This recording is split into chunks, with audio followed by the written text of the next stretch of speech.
ماؤں کی گودوں کو اجاڑ کر لوگ یہ سمجھتے ہیں کہ ہم نے مذہب کا صحیح طور پر حق ادا کر دیا ہے۔ یہ سیاست کر رہے ہیں، اگر یہ سیاست نہ کر رہے ہوتے تو ان کے معیارات ہر جگہ پر ایک ہوتے، مولوی مفتی کے لیے بھی ایک جیسا معیار ہوتا اور عام بندے کے لیے بھی۔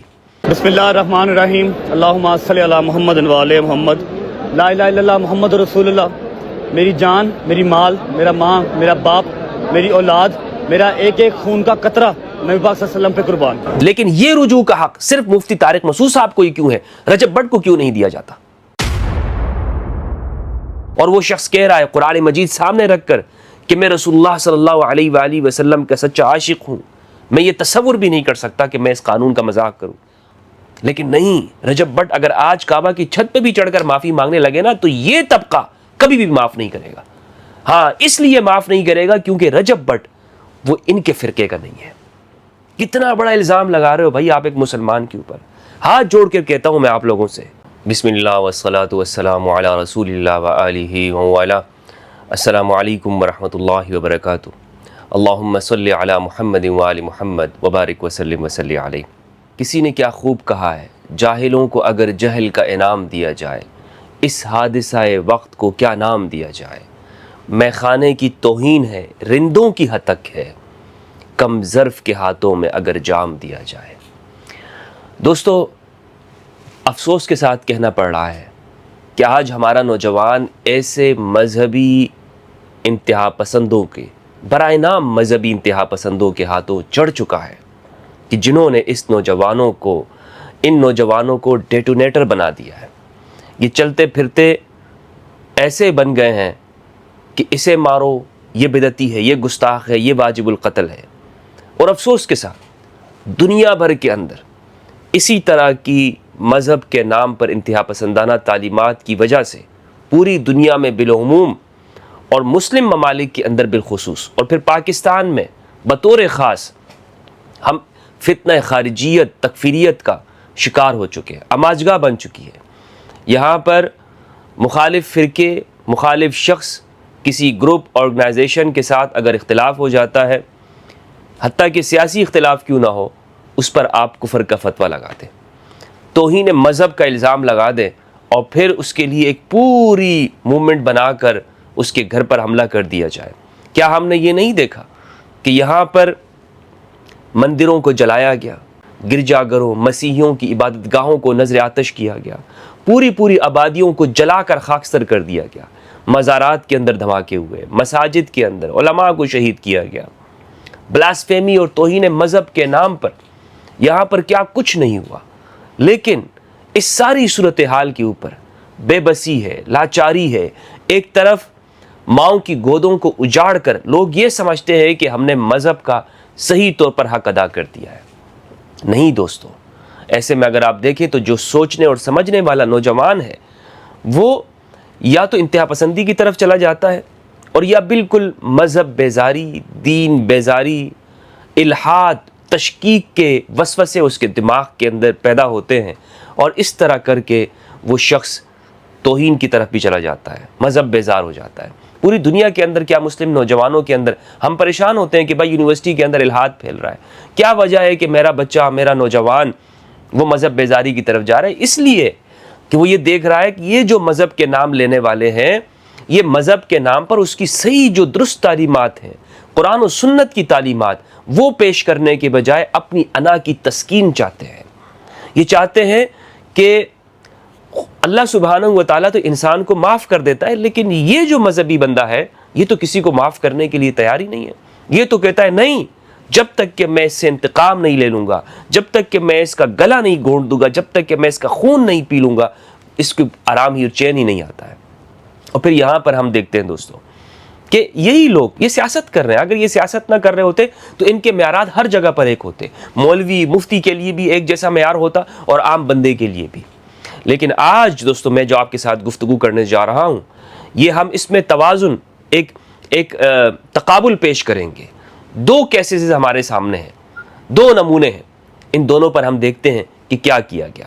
یہاں پر پہلے میں یہ بتاتا چلوں کہ پاکستان کے اندر توہین مذہب کے نام پر جن لوگوں کے اوپر توہین مذہب لگایا گیا اور ماورائے عدالت ان کو قتل کیا گیا، دیکھیں اس کی نہ شریعت اجازت دیتی ہے، نہ پاکستان کا قانون اجازت دیتا ہے کہ آپ کسی کے اوپر اگر مجرم بھی ہو آپ عدالت سے باہر اس کو اپنے ہاتھوں سے سزا نہیں دے سکتے. یہ شریعت کا قانون ہے، پاکستان کا قانون ہے. لیکن کیا ہوا مشال خان سے دیکھ کر، مشال خان سے لیجئے آپ تمام واقعات کو جوڑیے، آپ کو معلوم ہوگا کہ ہوا کیا ہے.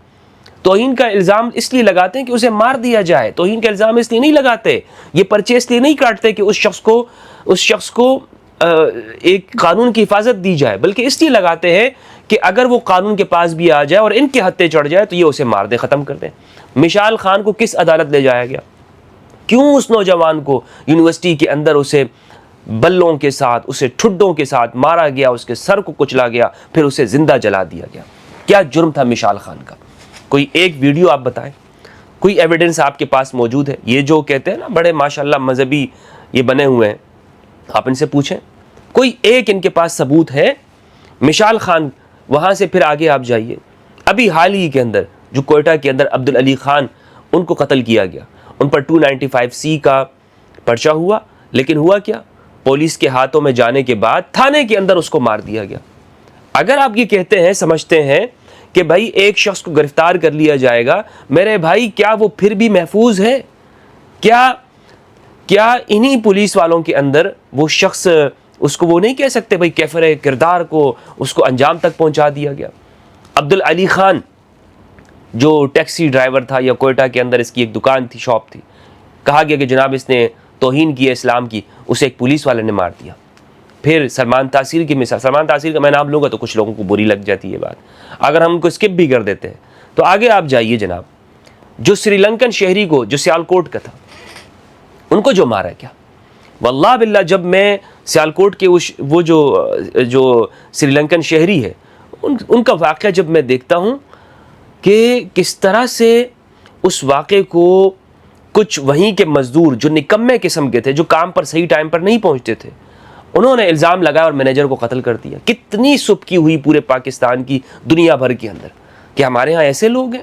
پھر ہم کہتے ہیں جناب ہمارے پر دنیا اعتبار نہیں کرتی. کیسے اعتبار کرے گی ہمارے اوپر کہ جب ہمارے میں تحمل نہیں ہے، برداشت نہیں ہے؟ آج اس وقت پاکستان کو ہمانگی کی ضرورت ہے، کیونکہ ہم یہ دیکھ رہے ہیں کہ پورے پاکستان کے اندر جہاں پہ فتنہ خارجیت، تکفیریت، مسلمانوں کو کفر کا فتویٰ لگا کر انہیں اسلام سے باہر کرنے کا یہ جو فتنہ ہمارے اندر پھیل رہا ہے، اس وطن عزیز کے اندر آج ضرورت ہے کہ ہم نوجوانوں کو دین اسلام کی صحیح تعلیمات بتائیں، وہ تعلیمات جو اللہ کی تعلیمات ہیں، وہ تعلیمات جو رسول اللہ صلی اللہ علیہ وآلہ وسلم اور اہل البیت علیہ السلام کی تعلیمات ہیں، کہ جس میں دوسروں کے لیے ہمدردی، نرمی، شفقت، رحمت، پیار، محبت، الفت، امن، پیس ہے، چین ہے پاکستان کے لیے.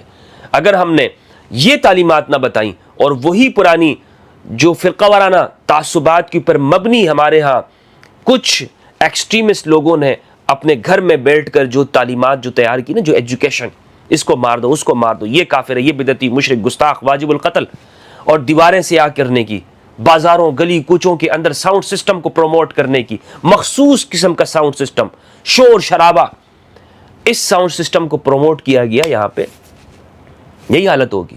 پھر ہم شکوہ کرتے ہیں گھر کو آگ لگ گئی گھر کے چراغ سے، پھر آگ لگ جاتی ہے.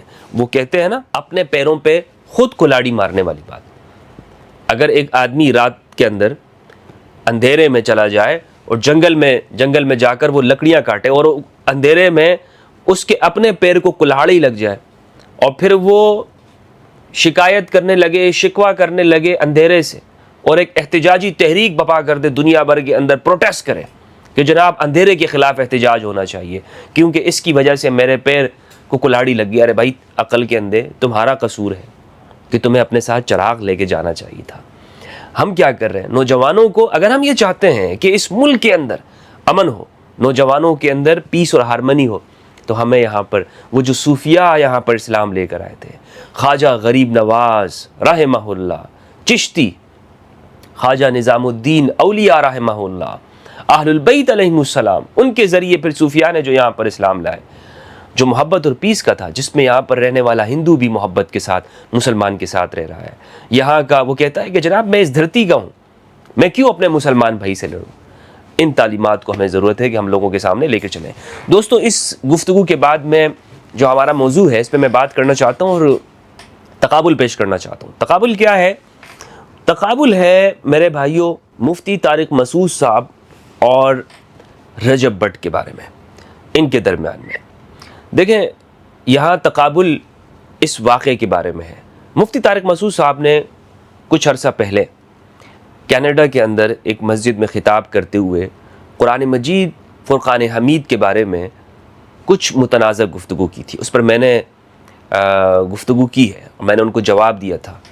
انہوں نے، اور میں اس کو دوبارہ دہرانا نہیں چاہتا، سب کو معلوم ہے، پورا پاکستان پوری دنیا جانتی ہے کہ مفتی طارق مسعود صاحب نے قرآن مجید کے بارے میں کیا کہا تھا. رسول اللہ صلی اللہ علیہ وآلہ وسلم خاتم النبیین، شافع یوم النشور، سید المرسلین، امام الانبیاء صلی اللہ علیہ وآلہ وسلم کی ذات اقدس کے بارے میں کیا گفتگو کی، کیا بات کہی تھی.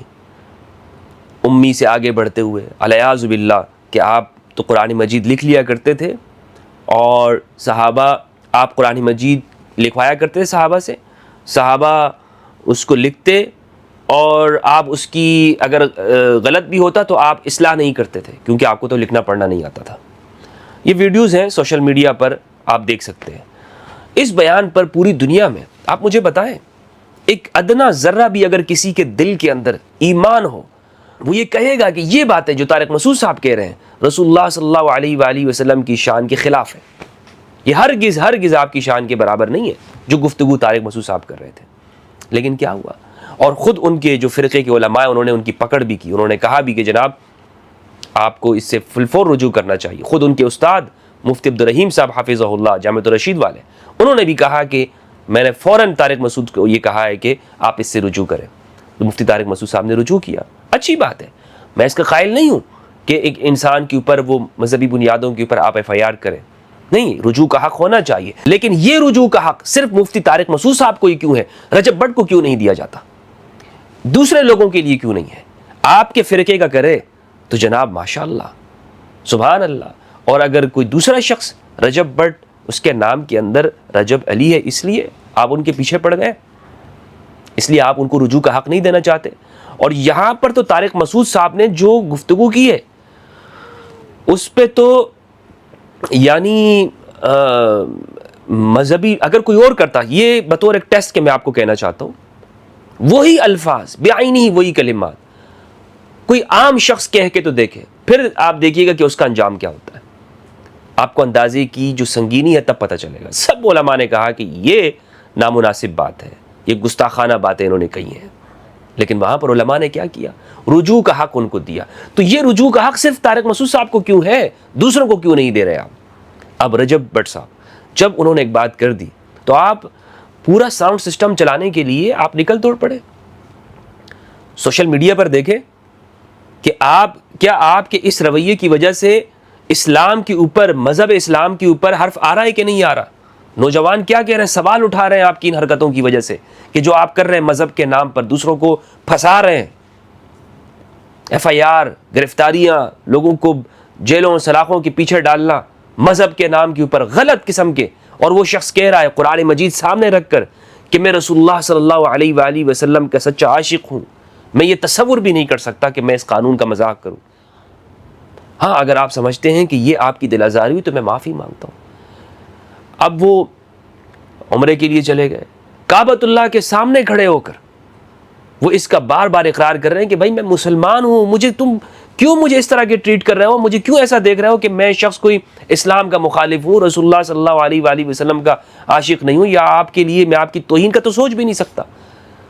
لیکن نہیں، رجب بٹ اگر آج کعبہ کی چھت پہ بھی چڑھ کر معافی مانگنے لگے نا تو یہ طبقہ کبھی بھی معاف نہیں کرے گا. ہاں اس لیے معاف نہیں کرے گا کیونکہ رجب بٹ وہ ان کے فرقے کا نہیں ہے، وہ ان کے ساتھ اٹھتا بیٹھتا نہیں ہے. آج اگر سوشل میڈیا پر آپ پوسٹ دیکھ لیں، نوجوان کیا لکھ رہے ہیں کہ اگر رجب بٹ کے نام کے آگے یا پیچھے مفتی یا علامہ یا اس کے نام کے بعد کوئی اس کے نام کے ساتھ لکھا ہوتا مفتی رجب بٹ نقشبندی، رجب بٹ اتاری، رجب بٹ فلاں فلاں فلاں، یا تقی عثمانی کا شاگرد ہوتا وہ اور وہ ان کے ساتھ اٹھتا بیٹھتا، یا ایک دفعہ یہ رجب بٹ چلا جاتا تبلیغی اجتماع کے اندر، کوئی پوچھتا ہی نہیں. ہاں کیونکہ ان لوگوں کو رجوع کا حق ہے. لیکن مخالف فرقے کو رجوع کا حق نہیں ہے. تو یہ ایک ڈبل قسم کا ایک سٹینڈرڈ ہے، ڈبل معیار ہے، دوہرا معیار ہے ان لوگوں نے قائم رکھا ہوا ہے، اور یہ ان کے لیے نقصان دہ ہے. یہ جو مذہبی طبقہ ہے نا، ان کی جو کیونکہ یہ ان کی فرقوں کی ایکسپائری ڈیٹ آ چکی ہے، نکل چکی ہے ان کی گروہوں کی، ان کی گروہیت کی جو سوچ ہے. اور وہ اس انٹرنیٹ کے زمانے میں اب نوجوان جب سوال پوچھ رہے ہیں، آپ سوشل میڈیا پر دیکھیں کہ نوجوانوں نے کیا لکھا ہے، اور ان کے اوپر جو ایف آئی آر ہوئی ہے، ایف آئی آر کا متن آپ دیکھیں اسکرین کے اوپر میں آپ کو دکھا رہا ہوں کہ اس میں 295A کی جو دفعات ہیں وہ لگائی گئی ہیں. نوجوان یہ سوال کہہ رہا ہے کہ جناب، ایک پوسٹ میں آپ کو سنانا چاہتا ہوں، کہتے ہیں کہ خوشبو بذات خود اسلام میں ایک پسندیدہ اور مستحب چیز ہے جسے خاص مقبولیت حاصل ہے. اگر رجب بٹ کا نام قاری رجب بٹ اتاری ہوتا تو پرفیوم بوتل کا نام 295 رکھنے جیسے خوبصورت عمل کو عشق رسول کی علامت سمجھا جاتا اور اس کی تعریف کی جاتی، مگر اس کا یہ عمل بھی اس کی زندگی کے خاتمے کا باعث بن سکتا ہے، محض اس لیے کہ وہ ان کے مسلک کا مولوی نہیں ہے. یہ کسی نے پوسٹ لکھی ہے.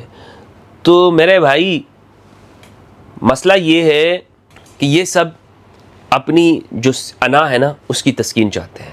یہ اس بات کی تسکین چاہتے ہیں کہ ہماری بات کو مقدم رکھا جائے، یہ ہمارے پاس آئے، یہ ہمارے پاس آئے، ہمارے قدموں میں گڑ گڑائے، ہمارے پاس بیٹھے، ہمارے فرقے کو ایکسیپٹ کرے، ہماری بات کرنے لگے. تو پھر یہ جو چاہے کرتا پھرے، پھر یہ چاہے الیاذ باللہ استغفر اللہ العظیم یہ کہے کہ رسول اللہ صلی اللہ علیہ وآلہ وسلم لکھنا پڑھنا نہیں جانتے تھے، جو طارق مسعود صاحب نے کہے، تو پھر اس کو معاف کر دیا جاتا. لیکن چونکہ یہ ان کے فرقے کا نہیں ہے، یہ ان کے فرقے کا نہیں ہے، یہ سب چل رہا ہے. تو یہ جو دفعات لگی ہے 295A کی، اس میں آپ دیکھیں کہ اچھا یہ جو دفعہ ہے یہ ہے کیا.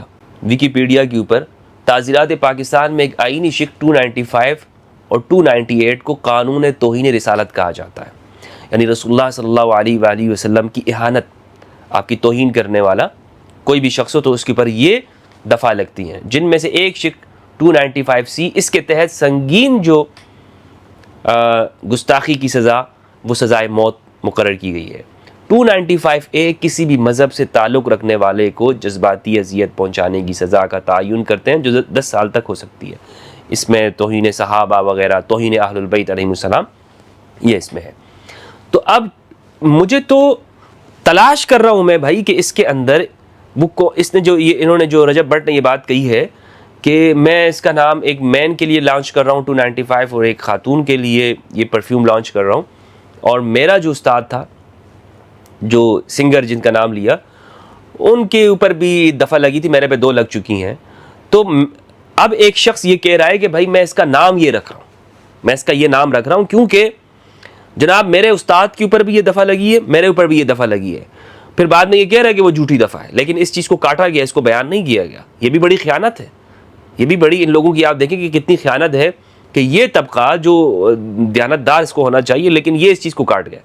اور پھر بعد میں جو رجوع والی ویڈیو ہے اس کو بھی پیش نہیں کر رہے.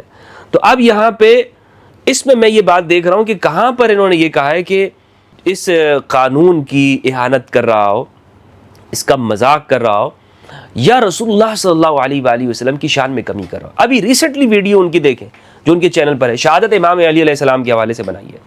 شہادت امام علی علیہ السلام، امام علی علیہ السلام کی شہادت پر رونے والا، امام علی علیہ السلام کی شہادت کا ذکر کرنے والا وہ گستاخ ہو سکتا ہے؟ وہ شخص گستاخ ہے. رسول اللہ کی توہین، کتنا بڑا الزام لگا رہے ہو بھائی آپ ایک مسلمان کے اوپر. ہاتھ جوڑ کر کہتا ہوں میں آپ لوگوں سے کہ پہلے اپنے اوپر شریعت نافذ کرو، بعد میں آپ دوسروں کو مذہب کے نام کے اوپر بلیک میل کا سلسلہ جاری رکھو. یہ مذہب کے نام پہ بلیک میلنگ نہیں تو کیا ہے؟ پچھلے دنوں میں ایک پوڈ کاسٹر نے کچھ اس طرح کی گفتگو کی تھی مدارس کے حوالے سے. مولویوں کے پاس چلا گیا، معاف ہو گیا، جرم معاف ہو گیا. ہاں مولویوں کے پاس چلے جاؤ، معاف ہو جاتا ہے. تو دوستو ہم یہاں پر تقابل کر رہے ہیں ان لوگوں کے درمیان میں کہ جو خود کو مذہبی کہتے ہیں، خود جرم کر لیں تو ان کے لیے چھوٹ بھی موجود ہے اور لوگ ان کی حمایت کے اندر بھی بولنے لگ جاتے ہیں. اور دوسری طرف عام فرد ہے، عام فرد یہ کہتا ہے کہ بھائی وہ سوچنے لگ جاتا ہے کہ ساری سزائیں میرے لیے ہیں، ساری دفعات میرے اوپر نافذ ہوں گی مولوی صاحب کے اوپر کچھ نہیں. مولوی صاحب زبان سے یہ کہہ دے جناب مجھ سے غلطی ہو گئی معاف کیجیے گا, ہاں چاہے کتنی بڑی بات کیوں نہ کر دے. میں یہاں پہ دوبارہ کہتا ہوں کہ میں مفتی طارق مسعود صاحب کے لیے اس بات کے حق میں نہیں ہوں کہ ان پر کوئی سزا کا نفاذ کیا جائے. نہیں, میں یہ کہنا نہیں چاہ رہا ہوں. میں یہ صرف بتانا چاہ رہا ہوں کہ یہ دوہرا معیار کیوں ہے.